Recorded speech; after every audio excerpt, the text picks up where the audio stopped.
Alarico I fue el primer rey de los visigodos entre el año 395 y 410 de nuestra era, perteneciente a la dinastía Valtinga, hijo o nieto paterno del caudillo visigodo Rosestes y hermano o sobrino de Afari. Alarico comenzó su carrera bajo el mando del godo Gainas y más tarde se unió al ejército romano. Apareció por primera vez como líder de una banda mezclada de godos y pueblos aliados que invadieron Tracia en el año 391, pero que fueron detenidos por el general romano Estilicón. En el 394 lideró a una fuerza goda de 20.000 hombres que ayudaron al emperador romano Teodosio a derrotar al usurpador franco Arbogastes en la batalla del Frigido.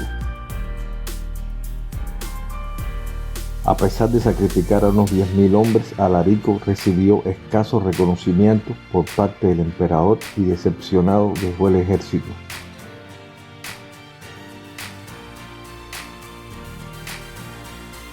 Fue elegido rey de los visigodos en el 395 y marchó hacia Constantinopla hasta que fue repelido por fuerzas romanas. Luego se trasladó hacia el sur de Grecia, donde saqueó el Pireo o el puerto de Atenas y destruyó Corinto, Megara, Argos y Esparta.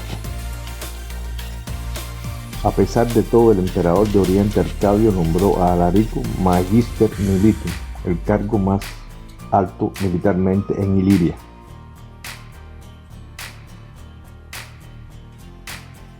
En el 401 Alarico invadió Italia, pero fue derrotado por Estilicón en Polentia el 6 de abril del 402. Una segunda invasión ese mismo año también acabó en derrota en la batalla de Verona, aunque forzó al Senado romano a pagarle un gran subsidio a los visigodos. Durante la invasión italiana de Radagaiso en el 406 permaneció inactivo en Iliria. En el 408 el emperador de Occidente Honorio ordenó la ejecución de Estilicón y su familia en respuesta a los rumores de que el general había llegado a un trato con Alarico. Honorio entonces incitó a la población romana a masacrar a decenas de miles de esposas e hijos de los godos foederati que servían en el ejército romano.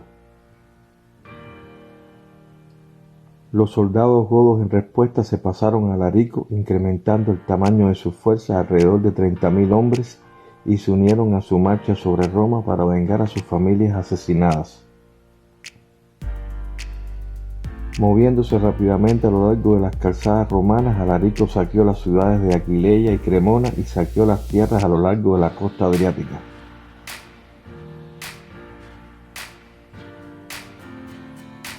El líder visigodo entonces puso sitio a Roma en el año 408, pero con el tiempo el Senado le dio un sustancioso rescate. Además forzó al Senado a liberar a todos los 40.000 esclavos godos en Roma. Honorio, sin embargo, rechazó nombrar a Alarico como el comandante del ejército romano de Occidente y en el 409 los visigodos de nuevo rodearon Roma.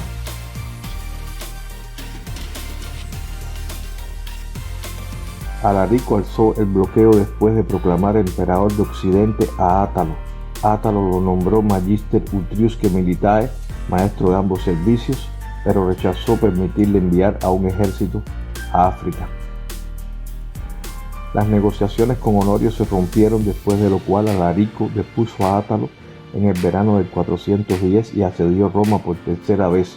Los aliados dentro de la capital le abrieron las puertas el 24 de agosto y durante 3 días sus tropas saquearon la ciudad.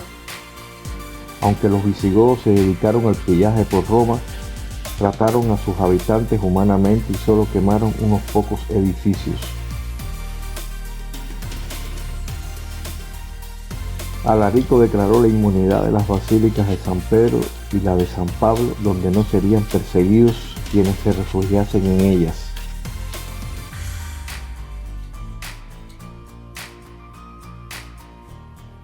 Habiendo abandonado un plan de ocupar Sicilia en el norte de África después de la destrucción de su flota en una tormenta, Alarico murió mientras los visigodos avanzaban hacia el norte. Alarico encontró la muerte prematuramente en Cosenza a la edad de 35 o 40 años, posiblemente debido a una fiebre, y su cuerpo fue, según la leyenda, enterrado en el lecho del río Bucento de acuerdo con las prácticas paganas de su pueblo visigodo. Desviaron el curso del río Bucento a su paso por Crucense y enterraron a Alarico y su tesoro en el lecho del río, devolviendo luego el río a su curso normal y matando a los esclavos que realizaron la obra. Todo sobre historia y cultura universal en el canal El Maestro. Le invito a suscribirse, a darle like y a compartir los videos. Muchas gracias.